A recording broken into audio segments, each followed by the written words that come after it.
არსებობს სიტყვები და არსებობს ისტორიული წარმოთქმული ისტორიული სიტყვები. ბოლო ხანებია ჩვენი პოლიტიკოსებისა და გამო აი ისტორიულ სიტყვებს ჩვენ ან იშვიათად ვისმენთ, ნაკლებად ვისმენთ. განაც ცუდ სიტყვებს ამბობენ თუ ქვეყნის შიგნით და თუ ქვეყნის გარეთ, მაგრამ ისტორიული რომელიმე მათგანის მიერ წარმოთქმულ სიტყვას ძნელად თუ ეწოდება. თითოეული პოლიტიკოსი, რომელსაც ახლა არ დავასახელებ, ქვეყნის შიგნით წარმოთქმულ სიტყვებში არის მგზნებარე, მართალი, სწორი מחვილები აქვთ. ამომრჩეველთა გარკვეული ნაწილის გულებსაც სავარაუდოდ იგებენ, განა არა. რასაც ამბობენ, რა სიტყვასაც ამბობენ, რა აზრსაც გვიზიარებენ, უკლებლივ ყველაფერი მართალია ამ არსებული რეჟიმის წინააღმდეგ ნებისმიერი რამ რო თქვა, შენ მართალი იქნები. იმ შემთხვევაშიც იქნები მართალი თუ შენი არგუმენტები დამაჯერებელი ან ნაკლებად იქნება. არა, მე არ მინდა იმის თქმა, რომ ჩვენი პოლიტიკოსების არგუმენტები დამაჯერებელი არ არის, პირიქით სწორედაც რომ დამაჯერებელია, მაგრამ ისტორიული სიტყვა თქვაო რომელიმე მათგანმა, ამას კი მათ მომიტევონ და ვერ ვიტყვი. განსაკუთრებით მნიშვნელოვანია ისტორიული მნიშვნელოვანი სიტყვების წარმოთქმა არა მხოლოდ შიგნით, არამედ ქვეყნის ფარგლებს გარეთაც საერთაშორისო ტრიბუნებიდან. ჩვენ გვახსენდება ასე მაგალითად საქართველოს მესამე პრეზიდენტი, რომელიც გაეროს გენასამბლეაზე გამოდიოდა და მისი სიტყვა იყო არა მხოლოდ მგზნებარე, არა მხოლოდ არგუმენტირებული, არამედ თამამად თქვათ, სწორედაც რომ ისტორიული. ჩვენ გვახსენდება სხვებიც თუ ქვეყნის შიგნით და თუ ქვეყნის გარეთ წარმოთქმული სიტყვები ამა თუ იმ პოლიტიკოსისა, მაგალითად მეორე პრეზიდენტისა, ვის მოსწონს ედუარდ შევარდაძე და ვის არა, მაგრამ როდესაც შევარდაძემ თქვა, რომ საქართველოს უკაკუნებს ნატოს კარზე, ესეც რასაკვირველია ისტორიული სიტყვა იყო, განა არა. ქვეყნის შიგნით ისტორიული სიტყვები 1 და 2 კი არა, ბევრი და ბევრი წარმოთქმული აქვს საქართველოს პირველ პრეზიდენტს 26 მაისს 91 წლისა აირჩია ქართველმა ხალხმა და არასრულ ერთ წელიწადში კი არა 8 თვეში ქართველ ხალხს არ დაუმხია ის ბანდამ ხუნტამ რუსეთმა დაამხო 1992 წლის 6 იანვარს ვიერ გამსახურდიამ დატოვა საქართველო, თუმცა მანამდე 92 წლის 6 იანვრამდე 91 წლის 26 მაისამდე ზუსტად გამსახურდია სასაკვირველია ბევრჯერ აქვს წარმოთქმული ისტორიული სიტყვა რაღაცა გამსახურდია ვახსენე ჩვენ სასაკვირველია უნდა გავიხსენოთ ვერაპ კოსტავა და მისი ისტორიული და ისტორიული სიტყვა წარმოთქმული 9 აპრილს 1999 წელს დიდებული წამი ასე უნდა დავარქვათ იმ ისტორიულ სიტყვას. ხო და იმას ვამბობ რომ თუ ქვეყნის შიგნით და თუ ქვეყნის გარეთ არანიშვიათად გვახსენდება სპიკერები მეთქი და შესაძლო არც არის ზუსტი სიტყვა ეს მოკლედ გამომსვლელები ორატორები ვინც მართალს ამბობენ, სწორს ამბობენ, კარგი დამაჯერებელი არგუმენტი ვისაც აქვს, მაგრამ ისტორიულ სიტყვას კი არანიშვიათად გვთავაზობენ. განსაკუთრებით ეს მნიშვნელოვანია დღეს და ახლა ამ ავბედით ჟამს, ამ დროებაში, ჩვენს დროებაში და განსაკუთრებით მნიშვნელოვანია ამგვარი სიტყვების წარმოთქმა არა მხოლოდ პოლიტიკოსებისაგან, არა იმდენად პოლიტიკოსებისაგან, რამდენადაც მოდი ასე ვიტყვი, საჯარო სივრცეში მყოფი არა პოლიტიკოსებისაგან, რომლებიც საქართველოს პატრიოტები არიან. ხო და რაღაცა ასეა, მე და დარწმუნებული ვარ, ბევრი თქვენგანი შეძრა საქართველოს ორი მოქალაქის სიტყვამ წარმოთქმულმა ევროპარლამენტში. პირველი არის მწერალი ლაშა ბუღაძე და მეორე არის ჟურნალისტი ბექა ყორშია, თუმცა თქვენის ნებართვით მოდი ერთ წამს განვრცქნათ ისინი პროფესიებისაგან. არ თქვათ რომ ბექა ჟურნალისტია და არ თქვათ რომ ლაშა მწერალია. ორივე მათგანი პირველ ყოვლისა არის საქართველოს მოქალაქე. და თითქოს ჩვენი სათქმელი მიიტანა ერთმაც და მეორემაც ევროპარლამენტის წინაშე და აი ასე მაგალითად რამდენიმე წინადადებას ჩავიკითხავ ბექა ყორშიას სიტყვიდან. მე ვარ ბექა ყორშია, ამბობს ბექა ჟურნალისტი საქართველოსდან, ვამბობ ჟურნალისტს და ვგულისხმობ ადამიანს, რომელიც ჯერ კიდევ არ დაუკავებიათ.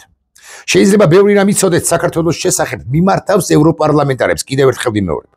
მათ მართლაც ბევრი რამ იციან საქართველოს შესახებ, საქართველოს თაობაზე, განა არა, მაგრამ შესაძლოა ბევრი რამ კი იციან, მაგრამ აი ის დეტალები, იმ დეტალების შესახებ, რითიც სულდგმულობს, ან რითიც არსებობს ქართველი ხალხი ან საქართველო, ბევრი კი არა, ცოტაც კი არ იციან ალბათ.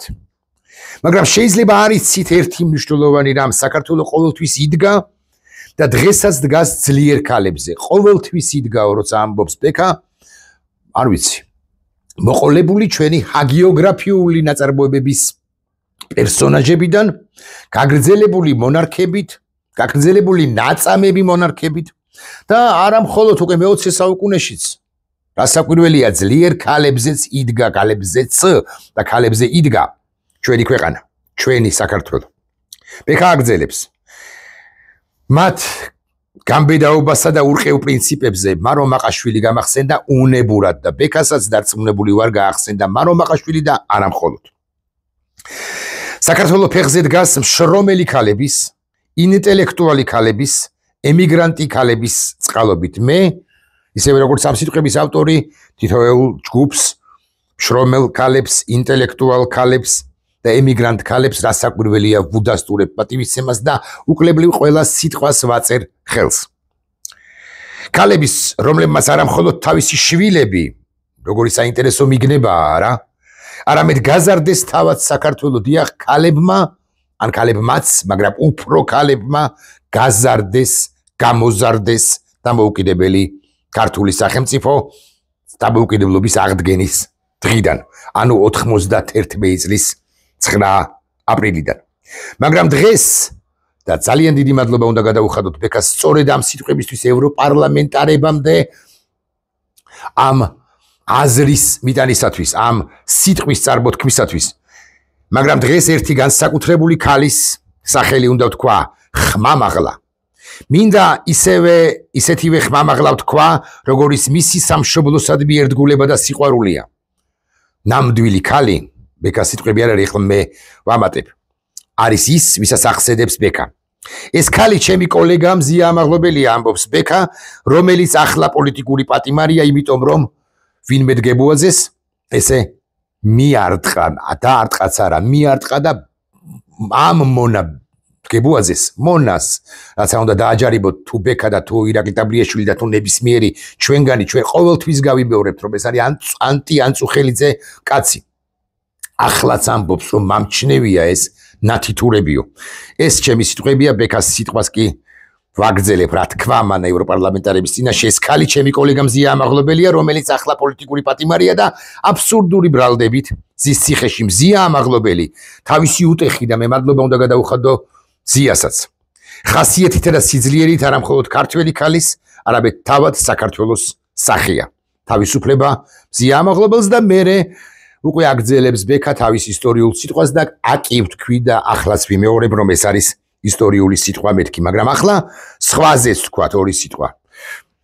ეს არის ლაშა ბუღაძე, წერალი, მაგრამ კვლავ ვიმეორებ, მოდი ერთი წამით დავანებოთ თავი რა პროფესიის არის, თუ ერთი ორატორი და თუ მეორე ორატორი და ლაშასაც როგორც მოქალაქეს, როგორც პატრიოტს გადაუხადოთ უზარმაზარი მადლობა. ლაშა ისვიხდი ამბობს და მე ჩაუწევ ხმას. ევროპა ჩვენი იმედია, ბოდიში დავაუწევ. მე ჩაუწევ. მაგრამ დასავლეთი წლების განმავლობაში არ სჯიდა პუტინის რეჟიმს. ეს თუ არ ვწდები, უკვე ბოლო ნაწილია ლაშას სიტყვისა. არა, უკაცრავად.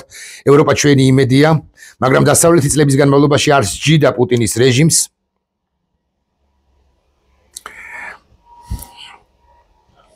და მე აგრძელებს ლაშა. პუტინი 2008 წელს საქართველოს დაესხა თავს, 2014-ში კი უკრაინას და ეს ყველაფერი შერჩა და პუტინს მართლაც შერჩა და დასავლეთი მერკელის დასავლეთი ცოტა ადეკვატური რო ყოფილიყო, ვინიც ის იქნება არც მოსულიყავით თუ 2022 წლამდე და თუ 2024-25 წლამდე. იმედია დღეს ყველამ დოდიში ერწოს რომ გადავახვიო და რომ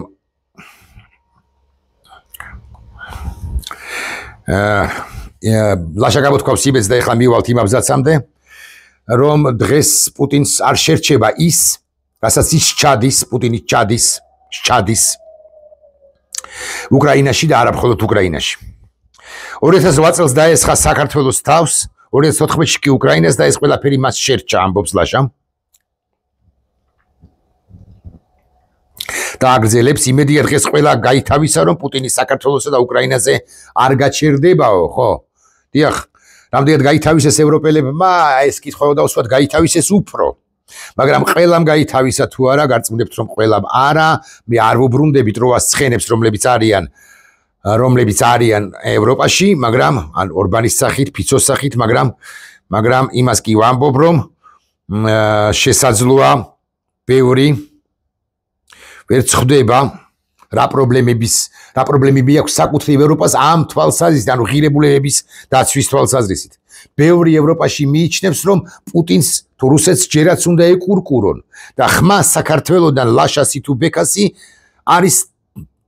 არის მადასტურებელი იმისა, რომ ქართველები ივანიშვილს არ გულისხმობ, ის ქართულგვარიანი რუსია, რაც არ უნდა გვაჯარიმონ, ეგრა მაგის პასუხია, ქართველები ვერ შევეპუებით ამ ყველაფერს და ქართველებს მიგვაჩნია, რომ პუტინი უნდა შეჩერდეს კი არა, პუტინი უნდა დამარცხდეს.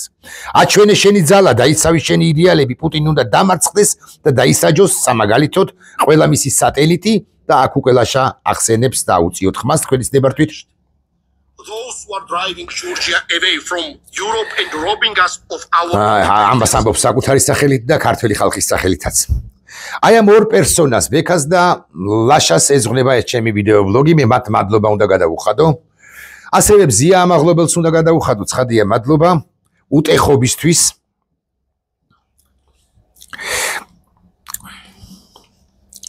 ბოდიშ ვიხდი. უტეხობისთვის და თავისუფლების იდეალების დაცვისთვის. მაგრამ ახლა კიდევ ერთ ადამიანზე უნდა ვთქვა ორი სიტყვა თქვენის ნებართვით. და ეს ადამიანი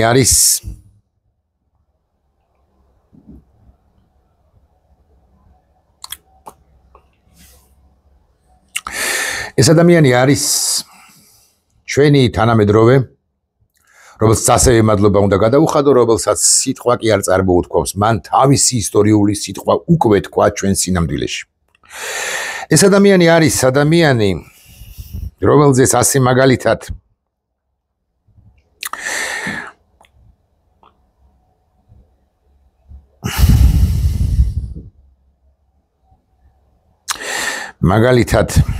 ირინე ჩუგოშვილი წიგნის ცენტრის ყოფილი თანამშრომელი წერს. მადლობა შენ, არელი რომ მახო, არელი რომ მქონდა ბნელი 90-იანების ბავშვებს, მადლობა რომ ამდენ წერალს, თარგმნელსა თუ ლიტერატორს გაუყვალე გზა. მაია ალუდაური, პალიტრა ელის რედაქტორი, დაწერილი და დაუწერილი ტექსტების ყველასგან განსხვავებულად წამკითხველი, რაღაც ისეთის დამნახველი, სხვას ყველას რომ გამორჩენოდა თვალთა ხედვიდან. ირმა ტაველიძემ წერალი არ სუნთქავს მომწერა და დამამახსოვრებინა, რომ ყოველთვის ფრთხილად უნდა ვიყო, რომ თარგმნისას სიცოცხლე არ უნდა წავართვა იმას, რასაც ვეხები. დავით ქართველიშვილი მწერალი ასეთი რამ მითხრა, მე და შენ ადრე გარდაცვლილი მამები დაგვდევენ ნაწერებში. ხანდახან მგონია, რომ ჩვენ დავდებთ ჭას დიდხანს რომ ვუყურებ და მე ჭას რომ გიყურებს, ეს ამბავია. მახო ხარბერიამ დაამკვიდრა საქართველოში ღვინის ჟურნალისტიკა და ღვინის მწერლობა, რაც ყველა იმ ქვეყანაშია და ასე შემდეგ. მასზე ვინ არ დაწერა? გოგი ვახარიამ, ზაზა ბიბილაშვილმა, ლეონავტამ, ლევან სეფისკვერაძემ, სხვებმა მეც ორი სიტყვა ვთქვი და ეს ძალიან ცოტა ადამიანი ჩამოვასახელე. მე ახლა ვსაუბრობ ადამიანზე, რომელსაც მე ვიცნობ და არა ვიცნობდი. აგე 30 წელია და მეტია, 31 წელია. ვიცნობ და რომელსაც ჩვენ მიწას მივაბარებთ. ის ოცნებობდა თავისუფალ საქართველოზე, ის ოცნებობდა დასავლურ საქართველოზე, ის ოცნებობდა სამართლიან საქართველოზე, ის იყო ამ ქვეყნის პატრიოტი. დღეს ოთხშაბათი დღეა. პირველი ორი ადრესატი ჩემი ვიდეო ბლოგისა გამოვკვეთე და გითხარით მათზე, ბექა ყორშიაზე და ლაშა ბუღაზეზე, ორ მოქალაქეზე, ორ პატრიოტზე, ორ არაჩვეულებრივ ადამიანზე, ორ მართალ ადამიანზე, ორ საქართველოსთვის მებრძოლ ორ მოქალაქეზე და მესამე ადრესატიც ყავს, აწ უკვე გარდაცვლილი და შაბათს რომ მიწას ბევრი მოქალაქე მიაბარებს. იმ ადამიანზეც ვიტყვი ორ სიტყვას, ეს არის ჩემი მეგობარი და ყველას მეგობარი, უბოროტო კაცი რომელიც ყველას უყვარდა და რომელსაც თავად სულ ყოველთვის ჰქონდა ნაპერწკალი თვალებში და არავის წინააღმდეგ არ წასულა მთელი ამ 30-31 წელია რაც მე მას ვიცნობ და 50 წელია რაც ცოცხალი იყო ჭიანჭველისთვის არ დაუბიჯებია ფეხი მეთქი ანუ უკლებლივ ყველას მეგობარი და გულის ნაწილი იყო ჩვენ ყველას ყავდა ჩვენი მახო ხარ ბედია და რატომღაც მომინდა რომ ერთ ვიდეო ბლოგში ორი სიტყვა მეთქვა მახო ხარ ბედიაზეც ჩვენს არა ჩემს არამედ ჩვენს მეგობარზე კაცზე რომელსაც ლიტერატურა უყვარდა ესმოდა გრძნობდა ფიქრობდა რომელიც ჭვრეტდა და რომელიც სივრცეებში იყურებოდა და სულ ყოველთვის ჰქონდა ღიმილიანი გამოხედვა და ღიმილიანი ნაპერწკლიანი თვალები. ლაშას, ბექას და მახო ხარ ბედიას საქართველოს გაუმარჯოს.